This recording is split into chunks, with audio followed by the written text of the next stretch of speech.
Hi, I'm MacKenzie Fegan, and this is 112 BK. Coming up, caught in a landslide, no escape for reality. Reality winner, the Air Force vet who leaked documents showing Russian interference in the 2016 elections, is the subject of a new play in Chelsea. Because actually 11 men showed up unannounced to her home on June 3rd, 2017, and questioned her ultimately.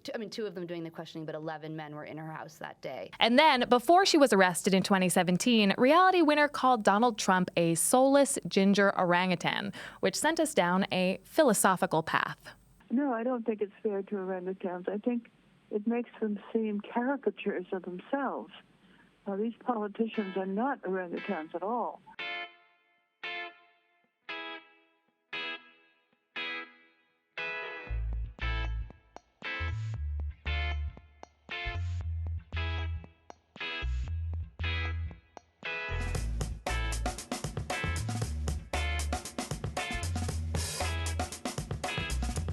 In 2017, the excellently named reality winner, who was working as a military contractor, printed out a classified NSA document about Russian election interference, folded it in half, stuffed it in her pantyhose, and anonymously mailed the document to a news outlet. All this earned her a visit from the FBI, who questioned her at her home in Georgia.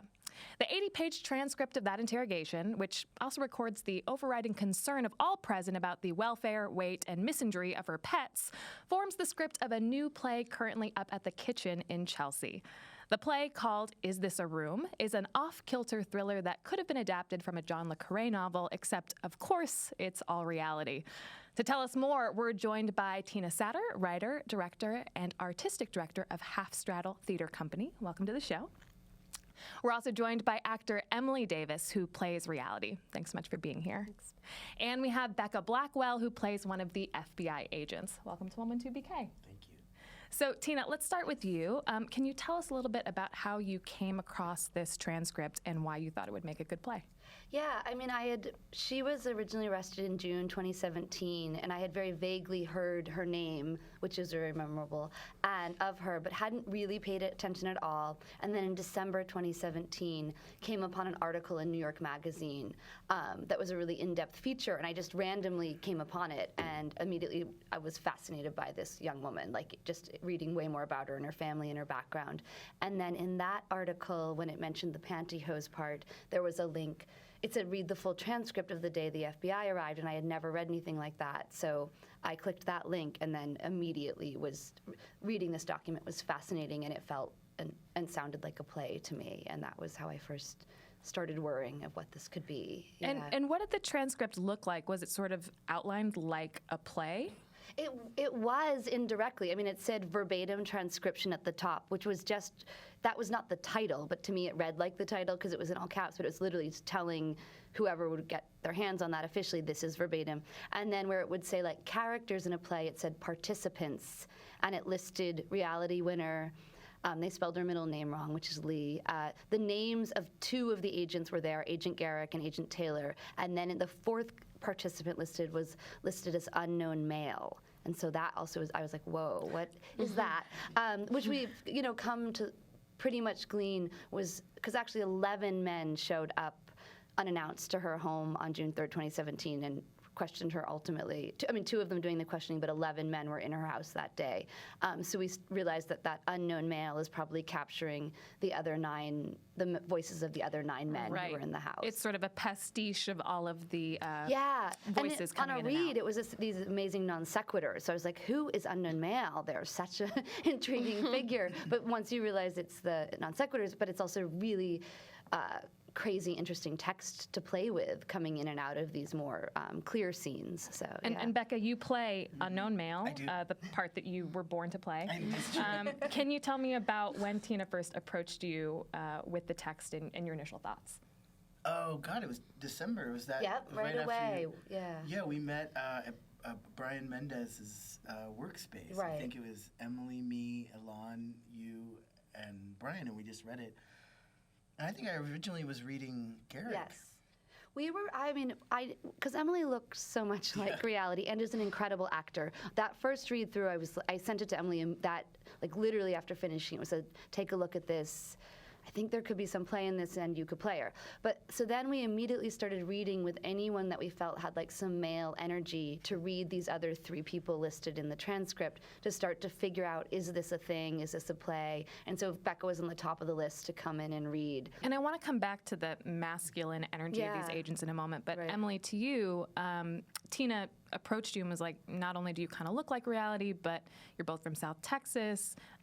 What did you think when you first read the transcript, and was it difficult for you to embody that character? When we started reading the script out loud with each other, I think in our apartment, roomies. That's convenient. I could hear rhythmically as soon as we stood up and had it on our feet, and just sort of with the slightest directions from Tina, really just reading through for information, even at that level, sort of totally stripped bare and neutral. I could still feel the powerful, the fascinating and compelling things that both reality was saying and the sort of scape that was being created by by unknown male and these 2 extremely charming FBI agents that are also there. The way, I think, just because of because of where I'm from and because of the sort of speak I'm used to in my head, I very quickly had ideas about how I thought this person spoke and related to people in the room, and so I felt that connection pretty immediately. You imbue her with tremendous humanity, and it's a very raw performance. And to me, her fear comes across so tangibly, even at the first moment when the FBI agents show up. And this is not, this is a written transcript. There's no like audio recording. So I'm wondering about like some of the vocal choices that were made, both by you, Emily, and you, Becca, and the other performers, and how you decided to take it in those specific directions. I mean, in the transcript, it's really written of, or like any sort of skip over their thing is very specific. So everything that we're doing. It captures all that stuttering is literally on the page. Yes. Like especially with Agent Garrick, like it's where do you do CrossFit at? Like the page reflects that. He also has a sinus infection he mentions at the end, so there's lots of like throat clearing. Every throat clearing or sneeze he's doing is in the transcript. Yes. It will say cough. And speaking of those points of humor, Emily, was it challenging for you to sort of bounce back and forth, or to bring up moments of gallows humor, even when she knows that she could be going to jail? Like I was just mentioning to the crew that there's a moment at the end where the FBI agents say, "We're going to go to your office. Is there anything that we need to be concerned about?" Maybe you can talk about that laugh line that brings down the house. Spoiler alert. They ask her if there's anything at her desk that they should be concerned about finding, and she tells them that there's a grapefruit there and also a photo of Anderson Cooper that is signed, and she says he's quite good looking, so that is something that you must contend with, and it sort of makes the FBI agents a little uncomfortable, or we've dreamed that it does, and I think that reality, her humor jumps off the page. It's one of the clearest, it's one of the most immediate entry points. She sort of has this like tough, it's what she resorts to in a way, and I feel like people laugh when they're uncomfortable. These are like very obvious things to me. I think that if she's run out of every single tactic, which is what we're watching for an hour, is her sort of maneuvering this maze of, really high pressure, like interrogation. I would think that I think some of the humor is probably just more automatic, or at least that's how I would play it, because she has her wits about her, and I think she's probably suppressing a great deal of who she actually is for a large part of this. So peeling back the layers of what side of her she's presenting to these men is what I tried to think of when working with Tina and navigating the different emotional junctures for her in it. At what part of reality is she willing to let these people see at any second of that hour? Men have no idea what it's like. Men know what it's like to feel intimidated by men. They don't like it any more than women do. But they have a little more physical composure I am just so impressed with her navigating that. So for me, it was just like getting to play with, a masculine person that can also be intimidating but also intrigued. And so this person is always floating in and out playing with those things. And this particular person, this one guy always comes in with kind of like a, guys, hey, like wants to be helpful but not. Great idea, yeah. Like he's always like, and there's another guy that's always just like, you know, this woman's a traitor. You know, like there's that like thing I feel like I play with. But that guy, he's just in the middle of her getting really pushed into a corner. But they're also in a small room. So I think that the realistic thing is I think there's the three of them in there, plus maybe a couple other men. Sure. Yeah. And then another guy comes in like, is this a room? I want to come back to the idea of this masculine energy because the FBI agents at the beginning do say, this is voluntary. We're here voluntarily. You can talk to us voluntarily. But they never read Reality her Miranda rights. And so when she went to trial, her defense team tried to get this transcript thrown out because she wasn't read her rights. Yeah. And the government said, but if you read the transcript, they're all so friendly, so she couldn't have been coerced into doing anything that she didn't want to. Like, I think just some of what Becca said, it was about finding this emotional through line for what it felt like through reality that we would try to imagine. So that's, if there's anything driving that, it's like, at what point would she feel like bodies were on her, even if they weren't really? At what point would she feel like she had a little breathing room to think of her next answer? So that's what we were playing with staging-wise. We are all these very, very strong, physically intimidating, masculine, and some men bodies, literally cornering a woman in various ways to get her to do something, to get her to say the things. A nervous woman, a fearful woman in yellow Pikachu Converse. Yeah. Right. Yeah. I mean, there is a very funny. I mean, I think these guys kind of come in like, we're heroes. We're gonna find this, you know, and then you know, again, reality doesn't fit this narrative of any of these, you know, things that you want her to fit. And I think it was also, I think FBI agents aren't. I think it's a crapshoot in terms of like, they go to these probably things a lot, you know. Who's to say? Their job. It's their job, you know, to go and get a leak or a thing, an idea on something going in. It could just be some guy that was like in his mom's basement being like, I don't like so-and-so, and I said I was going to do this. Well, and they keep on saying, we don't think that you're a spy master. We can tell that you're not a spy master. Right. But meanwhile, Reality Winner was convicted to 5 years under the Espionage Act, which is the longest sentence that has she been got more than handed out. Chelsea Manning for one piece of paper. Right. And I know that, Emily, you've been in touch with Reality. You've been writing. And Tina, you're also in touch with Reality's mom. I'm wondering, have they seen the play? What do they, well, obviously Reality hasn't. Has Reality's mom seen the play? What does Reality think about the fact that you guys are undertaking this project? We met Reality's family this past weekend. They came to the show on Friday. Billy Winner Davis, who's her mother, who has been in touch with us pretty much since we started rehearsing this, had been planning for a long time to come to New York and see the show. And she had told us before that she wasn't sure she would be able to sit through it. I'm happy to say that she did sit through the show in the front row, no less. No pressure. No shit. No kidding.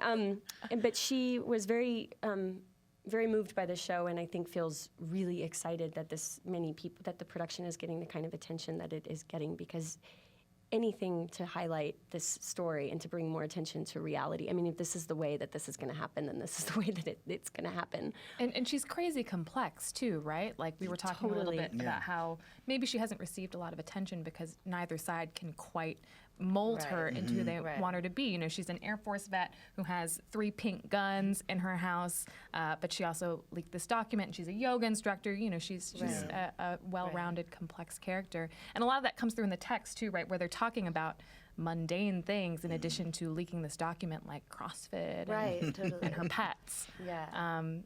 So I'm curious if you guys have any closing comments about what you hope the audience will take away from the show. I mean, one thing I just want to add on to the thing with Reality's family and her mom, who clearly I think their main thing is like their daughter, and like, but Billy, her mom, and the kind of cohort around that is also like they're so smart and they're equally want attention just paid to the questions and concerns that are raised by Reality's case. And that's what's sort of been incredible about interacting with them. I mean, they want their daughter home and they want her safe and always treated well, but they also want attention paid to just the kind of things it raised. And I think that's kind of remarkable to have that sort of that Billy especially cares as much about our country as I think Reality does in these complicated ways, especially in 2018. So, yeah, I just wanted to say that too about the family.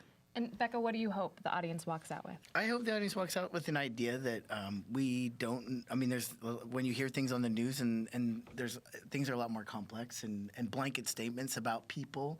And I think in our identity politics panic, everyone paints people with one broad stroke on both sides, and it doesn't do. It literally is a way of alienating. When in reality, we can actually probably are aligned more than we realize, and that's what I hope. And also just to, not to throw off someone if they did something outside of what you think is right or wrong, and that things are a lot more complicated. And what she was doing was really out of a sheer love for the country and a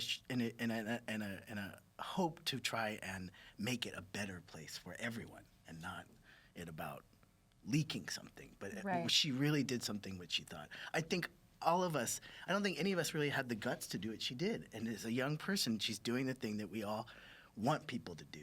And that's something, she followed through with it. She was a real patriot. And Emily, I'll give you the closing thought then. What do you hope people learn about Reality?